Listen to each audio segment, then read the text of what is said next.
taong 1942 sa gitna ng giyera sa Bataan. 5 sundalong Pilipino ang naiwan sa kagubatan.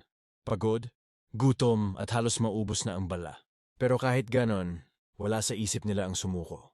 Ang pinakamatanda sa kanila, si Sergeant Ramon ang nagsabi, "Hindi tayo lalaban para sa sarili, kundi para sa bayan, para sa mga anak at pamilyang umaasa sa atin." Habang lumalalim ang gabi, umuulan. Sa maliit na kuweba, tahimik silang nagdasal, sabay kumain ng kaunting bigas na natira. Sa dilim, tanaw nila ang mga apoy mula sa kampo ng kaaway. Kinabukasan, bago sumikat ang araw, nagpasya silang umatake. Isa-isa nilang tinanggal ang kanilang mga dog tag, iniwan sa bato, tanda ng tapang at sakripisyo. Nang magsimula ang putukan, dumagundong ang kagubatan. Isa-isa silang bumagsak pero hindi sila umatras.